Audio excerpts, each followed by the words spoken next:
Every Welcome, everybody. I'm delighted to welcome you to At the Forefront, our series of conversations that we have with the leaders of the portfolio charities that we fund, finding out a bit more about who they are, what they do, the difference that it's making, and some of the challenges they're having. And in particular, today, we are going to be talking to Sara and Lauren from Refugees at Home and asking a few questions about their extremely successful, I think it's fair to say, succession planning as well, because it's something that we know that a lot of the charities and such enterprises we work with struggle with or want to think about more. And so we felt it might be quite helpful to have an open conversation about it that you could learn from and have the chance to ask questions. I've got a few questions that I will kick off with, but please do jump in either in the chat or just come on, put your hand on the you'll wave your hand through the digital means, and we will bring you on camera to ask questions of Sara and of Lauren, because hopefully it'll be even more helpful if you can have a bit more of an interactive discussion. But to introduce Sara and Nathan, I am, to start off with, before I introduce Lauren a bit more, I am delighted to be joined today. Sara is the founder of Refugees at Home, which is an incredible charity that she set up a number of years ago, and we backed a number of years ago. They have now, through their work, to help refugees and asylum seekers by providing them with accommodation in people's houses. They have housed over 5,070 guests with a total of over 500,000 nights in beds in personally provided accommodation by individuals. They have a national network of hosts and are doing fantastic things to support people who have otherwise very, very few options. And so I'd love to just jump straight in, Sara, to ask you more about, why did you set up Refugees at Home? I mean, I think it's reasonably clear what the problem was, but just talk a little bit more about that, because I think people will be really interested to hear what your experience was. Well, hello, everybody. It's lovely to see so many people here. It's particularly lovely to see Jerry, who interviewed us for our grant. I think the time we couldn't get it because we weren't yet a charity, but that was great. I was scanning it for hosts, but I don't think I can see any. But I'm sure they'll make themselves known if there are. There often are in these sorts of events. So Marianne generously described me as a founder, but as the founder. But in fact, I was a co-founder with my brother and his then wife. We were all at the stage in our lives where our nests were rather empty. And they were trying to decide whether to move down, downsize, do something sensible. And Nina, my sister-in-law, his mother, was a refugee from Vienna. And our grandparents had taken in a Kindertransport child, and the other side had taken in a cafe violinist, also from Vienna. So we knew that if you had a need, hosting was a possibility. And they asked me, because I was already volunteering in an asylum seeker drop-in, and so knew a bit more about the sector than they did, if we could look at how they could start to host. And we looked, and it seemed rather odd, but there wasn't much going on in hosting. There were lots of small local places, mainly around a church or in a town, but in London and the southeast, there was very little. There was Housing Justice, but it only had one caseworker, and they recently left, and so they weren't doing anything. So we did a lot of research. We thought about it. We sat down, and we just said to each other, this is a problem. This was the height of the Syrian challenge. I refuse to call it a crisis, in 2015. And we looked at each other and we said, this is a problem. Hosting could be an answer. Nobody seems to be organizing it. Somebody has to organize it. Blimey, it's going to be us. And that was it, really. This was in the summer of 2015. And then we kind of got going. My brother and I are both quite risk averse. So the first thing we did was look on Facebook for a lawyer. And very, very luckily, a lady called Charlotte Feld, who just started work at Travers Smith, which is a city law firm, came up and said, oh, yeah, my company's looking for somewhere in the zeitgeist, which the Syrians were then, and they might be able to help. So we trotted along. I think it probably helped that I was on the Solicitors Regulation Authority. May not have done, but it probably did.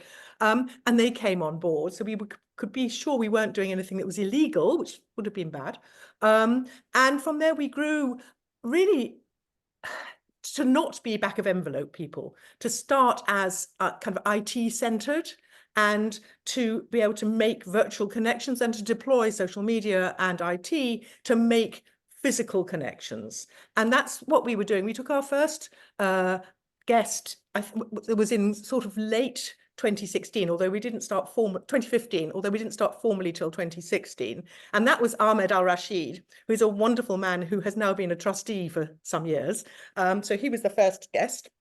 And then we started properly in February 2016, and we were doing it ourselves, you know, off laptops, off kitchen tables for quite a long time. We got a little assistance, and then we decided we just couldn't. It was growing. So we came to various funders, and we came to the Fore. And as I said, when we were first came, we didn't even have charitable status, so we didn't get it.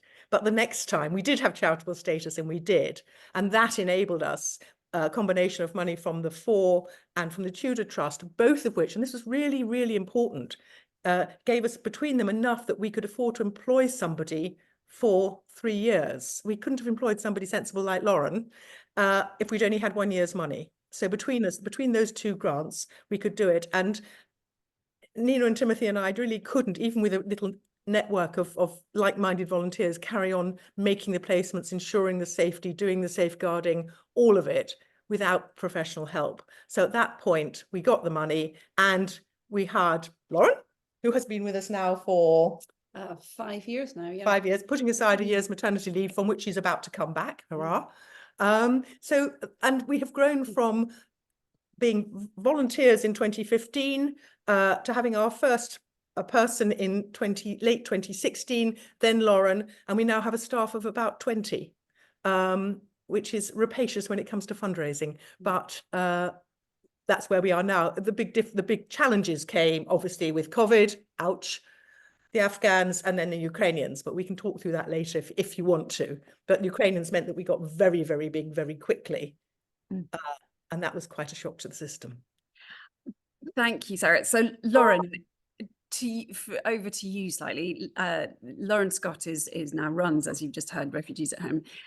Lauren, what was your background and how did you find it coming in to work for some founders? My background, Refugees at Home wasn't completely new to me in that I was previously working in a role working with people experiencing homelessness in London, and that included people from refugee backgrounds, from asylum seeking backgrounds. But the problem was that there was restrictions on how much we could help them in that role.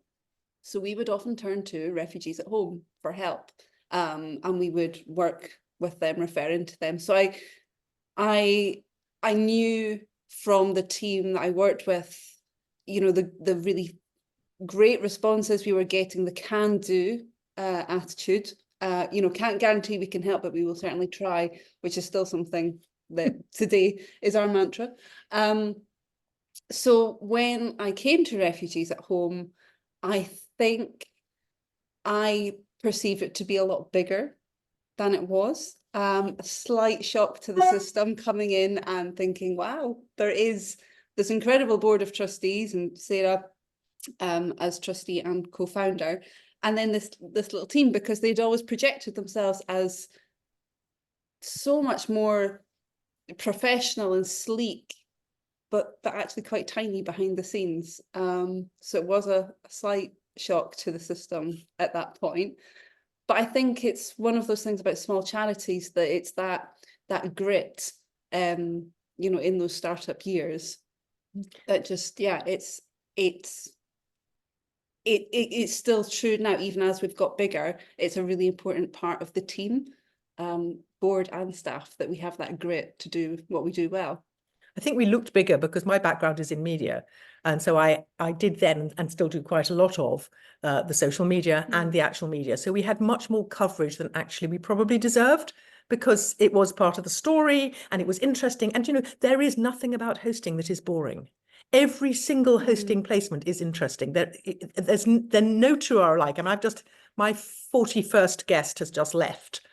And my 43rd, if he gets through his bail hearing, because he's on the list for Rwanda and has been detained, and I'm the bail address, it turns out, will arrive on Tuesday. And you know, there couldn't be more different. Everyone's different. Every story is different, but it does mean that you get much more coverage than you otherwise would, I think, in many charities, because you can't help but be gripped by it. Could you maybe just give us a story of one of your guests that you've had that you feel is just sort of epitomizes everything that Refugees is at Home is trying to Yes, do? I'll tell you about Dawood, because Dawood, actually, he's my Good News Friday. Good News Friday is a rod for my back. We do some good news story from hosting every Friday, and I have to find it. Anyhow, Dawood came to us in the height last year of the 7-day evictions. So the then Minister for Immigration decided last August that people who got refugee status should be evicted after 7 days. I mean, it's hard enough if you're evicted if you've got refugee status after 28 days. After 7, it's impossible. You cannot possibly have sorted your life out at all. And so So just for the people who aren't that au fait with the refugee asylum seeker system, do you mean as in they get refugee status having been an asylum seeker, Yes. and then they get the refugees? Yes. And when you're an asylum seeker, remind everyone you're not most allowed asylum to seekers are work. housed. You're not allowed to work. You get £8 a week if you're in a hotel, and you get £49 if you're in a hostel or accommodation. And since COVID, most have been housed most of the time. But then when you get out, you haven't got benefits, you haven't necessarily got a bank account, you have nowhere to live, you have no job. And the amount of destitution that was suddenly created last August because people just didn't have time to organise anything was appalling. And I got two young men at the same time. One, Saeed, who's actually still with me, I hope he's leaving this weekend, possibly, spent 7 days, he had 3 hours notice, and he spent 7 days sleeping rough in Paddington Station and took some time to recover.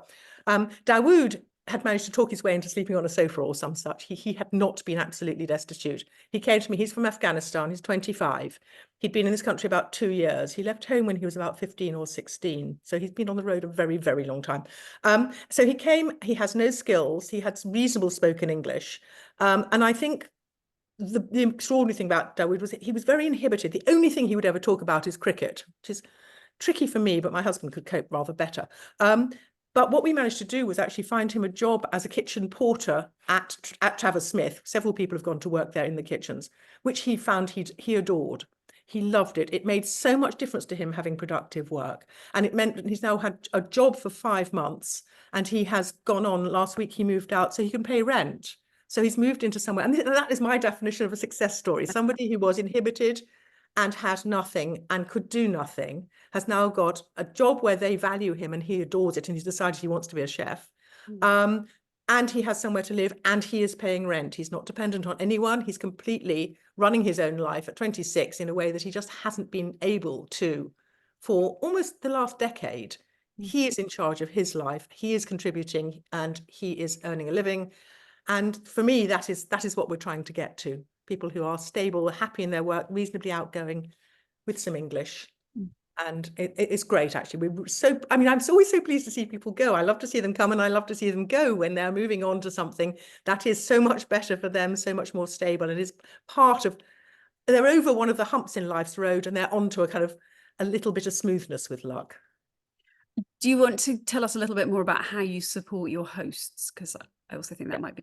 Of course. Do you want to talk about it? Yeah, absolutely. I mean, our hosts, when they sign up, all of our hosts are assigned a home visitor who's also one of our volunteers, but there's someone with a professional background in making the home assessments. That person is effectively their go-to for when they have a placement. Usually somebody local to them, but of course COVID has shown us that we can do things quite remotely as well. So they are visited by that person, all being well. They are approved for hosting, and that's really taking into account things like the practicalities of the household. And then our team works with the host, gets to know the host as far as you can remotely, and finds out who are you comfortable hosting, because it is welcoming a stranger into your home. This is, Sara makes it look easy, but it is a big ask.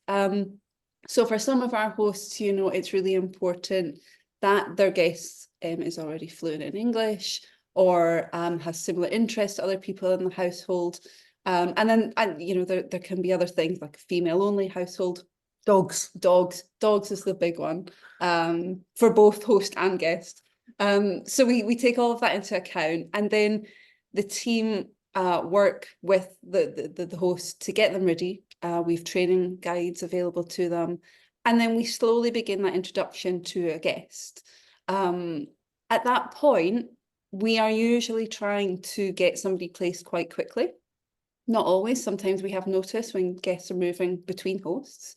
But quite often it's time sensitive.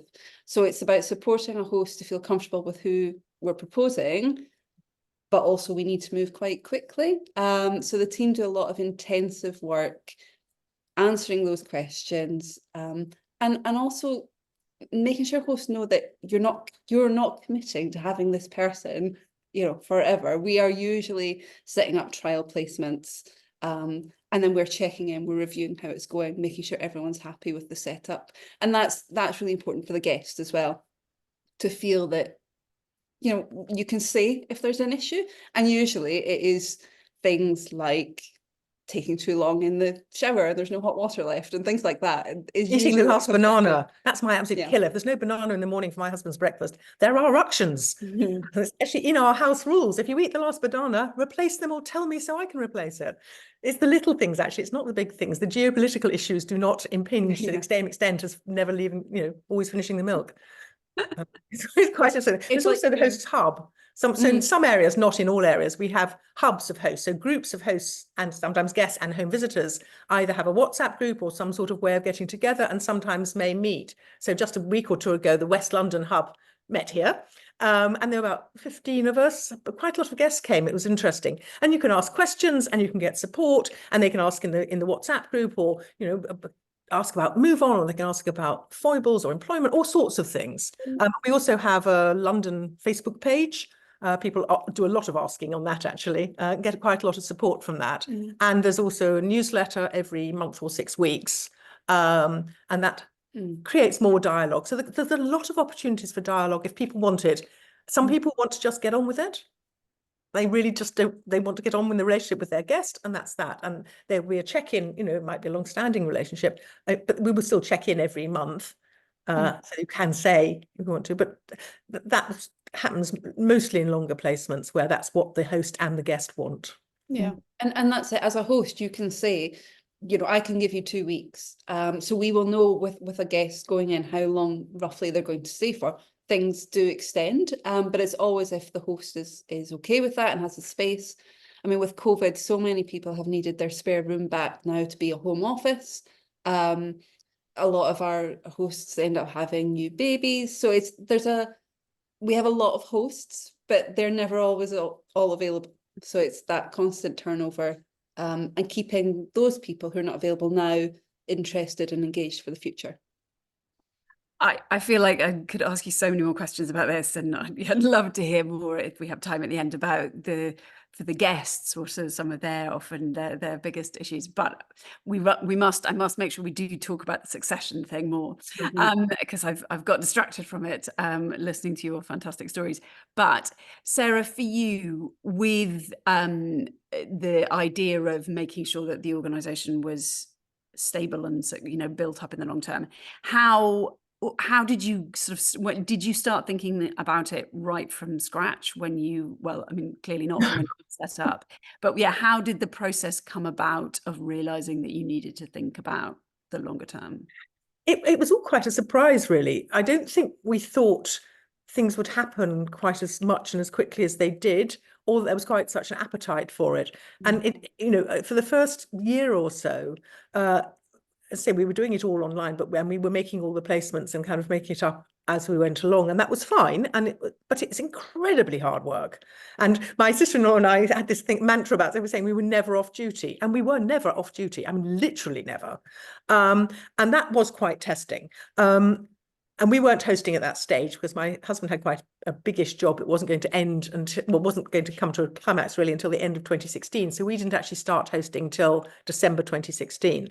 But my sister-in-law was. And we had this little group of volunteers, and that was great. But it was certainly within 18 months, we realized we needed something. We needed somebody who was actually being paid. We didn't even have a bank account for several months, because what would we need money for? I mean, we weren't paying anyone who didn't have any overheads.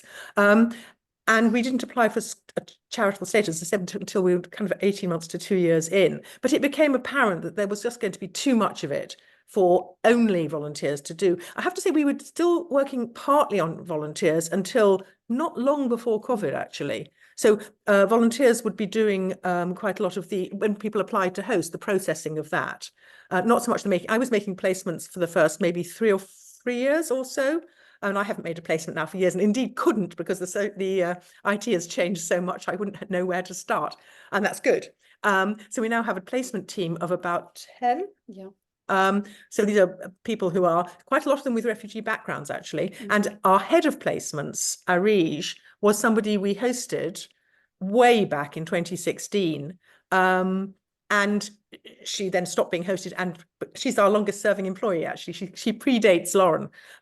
So she came to us as a placement coordinator. She was from Sudan, and she was actually not at all confident, very competent, but not confident. And she has grown. So she's now the head of that whole department, which is fantastic, because you really want people with the experience to be able to do that. And really, we brought in a team, and the amateurs, if you like, stopped doing placements, but carried on doing other stuff for much longer. The only things that really the trustees still do a bit. I still do a lot of the media. And at the moment, and we haven't had since last October, we don't have a fundraising trustee, and we just have one person 3 days a week on fundraising, which is now we need, I don't know, we have a budget of nearly about over £800,000. That is a bit nerve-wracking. But the trustees have become more like trustees, although they still do some stuff. We have a safeguarding trustee, we have an IT trustee, we have a trustee with lived experience, and so on. So it's probably slightly more hands-on than many charities, and certainly many organisations. But I'm probably the only one who, on a daily basis will be doing stuff. And even then what I'm doing is what goes to my expertise, the media, not to placements. And what have you found, where have you found some sticking points in transitioning from being a volunteer-led organisation to a professional charity with a core team of staff? Have there, or have you had none? I mean, I'm sure there must have been. Don't fight. The two of us don't fight. Of course there are, because it's difficult. It's difficult for me to completely back off. But the fact that my brother and Timothy and Nina stopped, really, they just wanted to host. They just did the first 18 months or so, and then they backed off. So in a way, that hasn't been the challenge it was. So of the original people involved, only the chair, Daniel, who was at Travis Smith and was the person we pitched to, who's now chair, and I have really been there all the way through. So there has been enough turnover that actually that means that there is less of it, and there isn't that sort of conflict. I think the changes that inevitably come have been done at an appropriate pace, and I think that's been important. The difficult conversations are had, trust and transparency in conversations are had. That's key. I mean, we don't agree on everything, but healthy disagreement is good. And the different perspectives as well, because we can all see the challenges ahead, and highlight them if someone hasn't. But I think that pace of the transition, it hasn't just been a case of there's now a staff team and so the trustees have stepped back completely. I think that's been important for both sides, for the board to feel that enthusiasm for what they do, but for the team to feel supported, and like the safety net hasn't just completely disappeared. We've now come through significant challenges. I was just going to pick up on the significant challenges, because more than many charities, I think we have been subjected to the demands of the news cycle, the external things, political, but also COVID. I mean, try asking people to host a complete stranger in their house in the middle of a global pandemic and see what sort of dusty answer you usually get. It was very hard. We went down to only about 5, we'd grown to about 7 or 8 people. We went down to 4 or 5 during COVID. We made no placements for 3 or 4 months. Ones that existed carried on, but that was all. I mean, COVID was really hard. It was an impossible ask. And then to go straight from there to the Afghanistan thing, where we didn't end up hosting, but it brought, because the Home Office in the end wouldn't let us, but it brought refugees, asylum seekers back into the front of the national conversation. Then small boats, I suppose, also, and then Ukraine. And we have spent an awful lot of the last 4 or 5 years responding to external stimuli to an extent that I don't think we could possibly have envisaged, really. And now this, the different stimuli, but the Rwanda things, the Illegal Migration Act, they all impact on us in a way that I don't think when we started we could possibly have anticipated. When we started, it was before the Aylan Kurdi picture, but there was a sort of sympathy and empathy towards people who were fleeing war in Syria, which we have seen since for Afghanistan, and we have seen since, and on a political stage for Ukraine.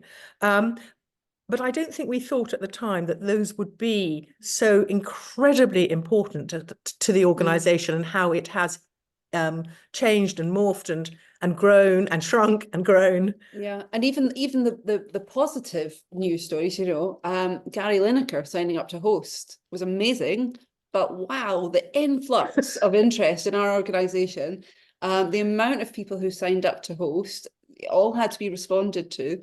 This is us just coming out of COVID. Afghanistan is starting, and wow, wow. yeah. Yes. So even really positive things like that, it was just something we couldn't have foreseen, which does distract you from that longer term thinking, the succession planning, because we have to respond to the immediate need. And I think Ukraine particularly, because it became government policy for the first time that hosting was an acceptable way of greeting some sort of crisis. And we went from hosting, because we were just coming out of COVID, really, we went from hosting about 90 people to hosting almost 1,000 in 6 months. Wow. And we didn't fall over quite, but we jolly nearly did. And I don't see how we could possibly have planned for that. And that was hands to the pumps. And who cares if you're a trustee or a member of staff? I mean, honestly, you just have to get on with it. It sounds like you have incredibly healthy relationships between the board and the staff team, and in that you can, the trustees are jumping in when they're needed, but it doesn't sound like you have challenges with trustees then getting too involved and not being able to step back again. Only me. Okay. Everybody else is very well behaved. But yeah, because I can imagine in some organizations things might not go quite as smoothly, in that it might then be hard to change things back. But it sounds like you just have a lot of very open dialogue, which obviously things work well and people communicate well. It helps if stuff matters, doesn't it? Yeah. I think there is quite a division between stuff that matters and stuff that really doesn't matter.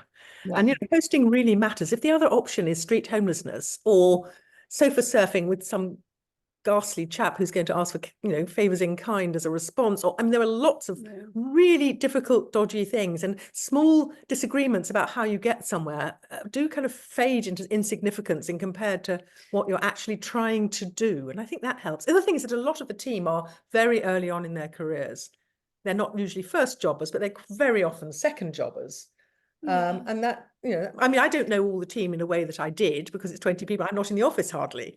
So it's Lauren and Carly's job to run all that. And I think what's key is that whether it's the board, the team, we're all trying to achieve the same thing ultimately. Yeah. And we have to keep that at the forefront of our minds, that we will have different views on how that's done. There will be decisions made that whether it's board or staff don't agree with, but we are all trying to achieve the same thing, and that's where our energy has to go. The dialogue is important. Making sure that everyone is on board with direction.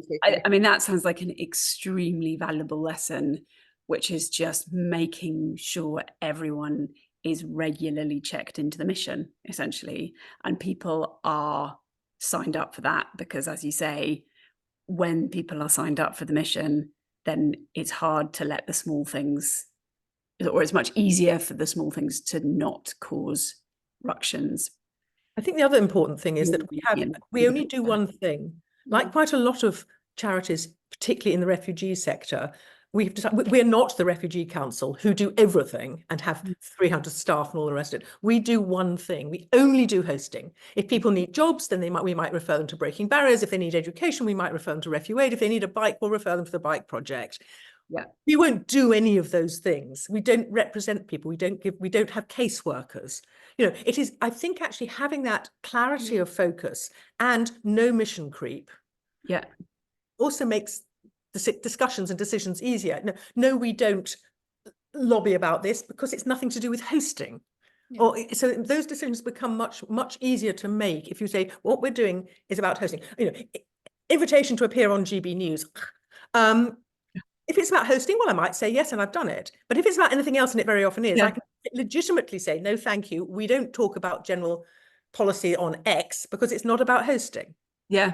That clarifies your decision making.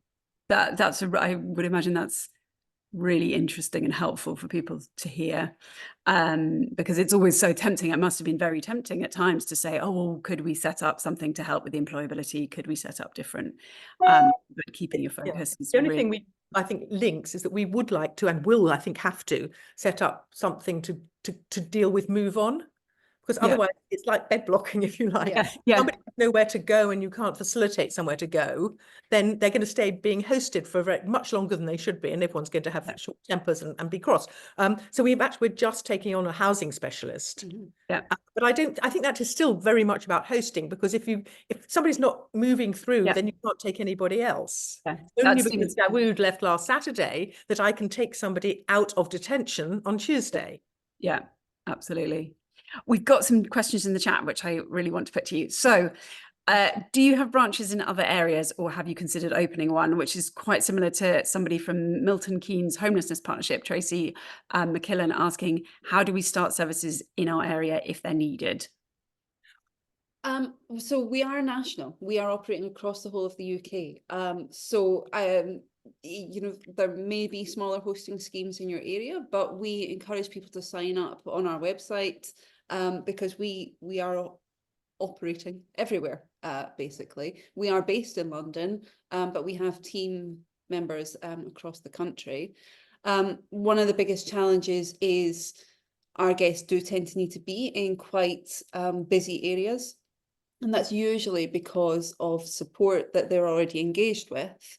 But we don't have a physical branch elsewhere yet, but it is something that is in the back of our minds for the long-term plan. We've had a big strategy discussion, and there are definitely noises about Manchester, but so much of what we do is not face-to-face.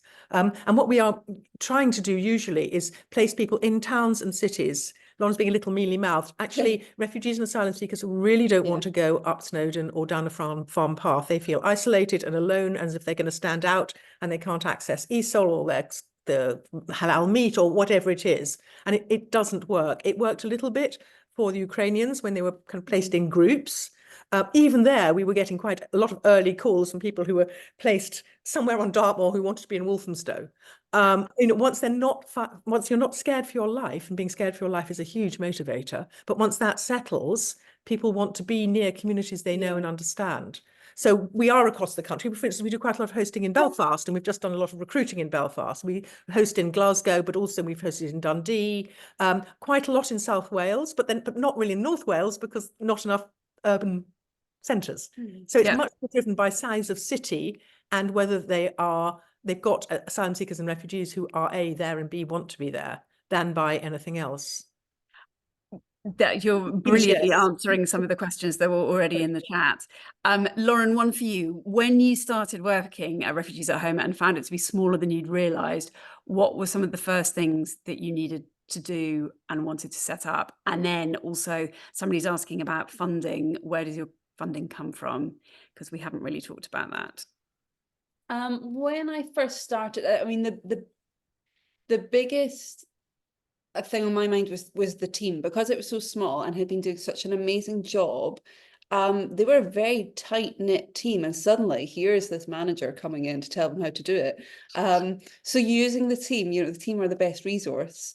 Using them and building those bridges between the trustees and the staff, and just exploring how, you know, what we've done so far is great, but this is how we can do it in a more effective way. And this is how we could do it in a way that, you know,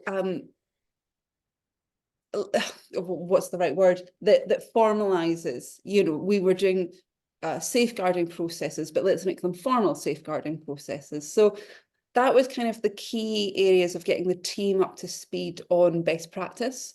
At that point, we didn't have any office or any office space. And we haven't had for most of our life. And for quite a long time, Lauren was having face-to-face days once or twice a week in places I stole from other places like banks or Airbnb. People would donate a day, you know, a day a week for 3 months, and we would move into it because we didn't have to pay any rent. We were nomads across London for quite a while. And that in itself was a challenge because there was no space that as a team we could all come and be together without having to watch the clock for when we had to leave. And so I'd say the focus on the people doing the job was the biggest priority when I first started, because of how small it was and how intense it had been for everyone. Yeah, that was probably the main consideration. Should I do fundraising? Fundraising. And we also had somebody, Vijay Cannon, thank you, has said, and in connection with that, curious if you're still looking for a trustee with fundraising experience. We are. I know that Daniel, our chair, spoke to somebody this week, but I also know there are a couple of other CVs in, but we definitely are. And we would love anybody who would like to be a fundraising trustee to get in touch. That would be fantastic. We will put your contact details in the chat. So yes, where's your funding come from? I'll tell you where it doesn't coming from, and it does not come from government at all. We would never take any money from the Home Office because of the conflicts. We haven't been offered, and so it hasn't come about, any other state funding, and we have had no money from local authorities either.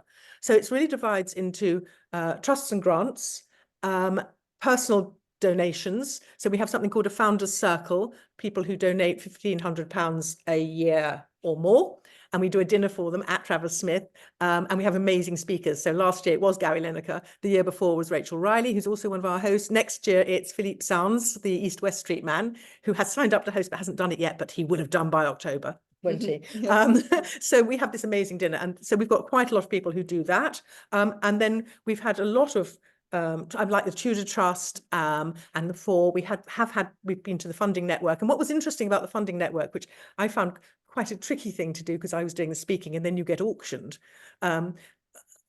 which I didn't love, but it meant amazing connections. And we've had some really, I would think that the funding network appearance probably ended up gaining us nearly £500,000 over 5 years. And none of that came from the funding network. £10,000 came from the funding network, but people who'd seen us there then got in touch and then became major grant givers and hosts. Yes. So that was great. So recently, when Ukraine happened, I mean, money was just being offered to us, which was extraordinary, not least by the Daily Mail. So until last Christmas, our biggest single grant was from the Daily Mail. And I never said it was all just going to the Ukrainians. Honestly, I never did. And it didn't. So anyhow, that was a wonderful, about £300,000, very useful. And then this year, last Christmas, we were one of the 3 Guardian charities of the year for their appeal. And it was the Refugee Council, us, and NACOM, which is the No Accommodation Network for kind of whole range of hosting and housing of refugees. And we didn't know when we started how they were going to divvy it up, and it was never said. It was hard work. We had to provide a lot of stories, but we did. And we ended up getting nearly £450,000. Yeah. Which is a seriously huge amount of money, and unrestricted as well, and unrestricted. So that was, I mean, just I couldn't believe it when I answered the phone and this chap said, "So, social policy editor from the Guardian, could you use over £300,000 if we were to get it?" I thought, what is this? Probably. Answer to a prayer, is this a wind up? And it wasn't. So it's like we do quite a lot of bid applications, obviously not all successful, but some are successful. But it is quite demanding at the moment because while we are in financially healthy, I would say, having a staff of 20 means that the demands are going to be there. Yeah. And sorry. Sorry, it's just to say we had a couple of questions because we're about to run out of time, but if anyone wants to stay on afterwards because we haven't managed to answer them, please do. But just quick questions of how long is the average stay, and do you do couples as well as individuals? There isn't really an average. What is it, 70 days we were saying at one point? It was at one point around 70 days. At the moment, it's between 1 and 3 months, and I know that because I had to ask Carly last week. So it is about between 1 and 3 months at the moment. Ukraine is different because yeah. Ukraine was a 6-month Commitment. commitment. So that skewed all our figures because people doing under the Home to Ukraine scheme where people were being paid, but they had to commit, and they had to commit to doing a lot. It was quite different from other forms of hosting. And the minimum was 6 months, and some people stayed for longer. Personally, I've had somebody stay for 1 or 2 nights. I've had most people stay for between 3 and 5 months, I'd say. And I've had one person stay for 2 years, and that was because he was about to leave and go and rent from somebody. It was at the beginning of COVID, and the person he rented from had Parkinson's and died of COVID before he could get there. So and then by that stage we were in lockdown and he couldn't do anything. But it was great because he was an Egyptian, very nice man, fantastic cook, which matters if you're living together over lockdown. And I do attribute to Moha the fact that my husband survived lockdown and is not a corpse under a patio, because I think had it been just the two of us, he might have been. Anyhow, Moha is still a good friend, and he stayed with us for 2 years. That's really unusual. Yeah, it is. We do host couples. We've hosted sibling couples as well. We've hosted families, although that is always meant to be short term because there's legal provisions. So we are usually an emergency if there's children involved, and we work with another organisation specialises in making sure they're moved into more appropriate accommodation quickly. But yes, siblings, couples. Our maximum ever was Eve, one of our lovely Founders Circle supporters and an amazing host. And he and his wife have a house in Gloucestershire. It must be vast. I mean, I've not been there, sadly. They were hosting 2 Ukrainian families there at one point. So that's our biggest. I think somebody who's hosted 8 people at the same time. But that's only one off. Yeah. Couples is not so uncommon. I mean, with Ukraine, what was interesting was because it was larger families and intergenerational families, we would have 2 hosts perhaps on one street and have to split a family between 2 houses on the same street. That was some of our creative work at play, keeping people close together. We've also done shared hosting, by which somebody will host most of the time, but because they are likely to be going away and they don't want to leave somebody in their house on their own, which I do all the time quite happily, but not everyone thinks like that. So we have kind of paired hosting. I once had a young man, and he was too young, I thought, to leave alone in my house. He was only kind of 18 at the time. And there was another host in Ealing, and he would stay with us mostly, but then 2 or 3 times he stayed with them, which was great because it meant that he then had 2 sets of people who were interested in his well-being, not just one. Yeah. We are at 1:45 and we are due to finish. There have been some lovely comments in the chat about how impressed people are by the sensitivity of what you're doing towards the communities, you know, keeping people in their communities and keep people in touch with familiar situations, and just, you know, the amazing work you're doing. There are another few, the chat, we will save it, Sarah and Lauren, so that you can see it. It's a slightly more complicated question that we won't go into now, from Lovedesh Amakaritsa. Yasmin, I'm sorry, I won't ask that now because it sounds like it needs quite specific answers. But thank you, Sarah and Lauren. Formally, I just want to say this has been so interesting, and I think has been shown through the numbers of questions that people have absolutely loved hearing what you're doing, more about what you're doing, and how you are running such a fantastic service. Well, and we love talking to you. We love talking to anybody. We'll talk to anybody all the time. As you can tell, it's never boring. It's always stimulating, it's always engaging, and you're always doing something positive in a world where, you know, it's so difficult to feel as if you're doing anything positive. I mean, I'm a Jewish woman. I've got a couple of Palestinians from Gaza living in my mum died in January, living in her house, sheltered housing, just to the other side of the park. And, you know, I can't do anything, I can't do much, but I can do that. Yeah. I can't get their family out of Rafah, but I can give them somewhere to live. Yeah. I think that's such a fantastic note to end on, which is that it is, in a world where so many things seem to be so awful, it is amazing to be able to feel like you can just do something that is helping, even in a small way. And it's incredibly positive for the people that you're helping, but it's also incredibly positive for the person who's providing the help in feeling life affirming. Thank you so much, Sarah, and thank you, Lauren. And if there's anyone who has a really pressing question that you haven't been able to ask now, and you'd like to ask it in person, please do stay on. But otherwise, good afternoon, everyone, and have a really lovely weekend. Cheers.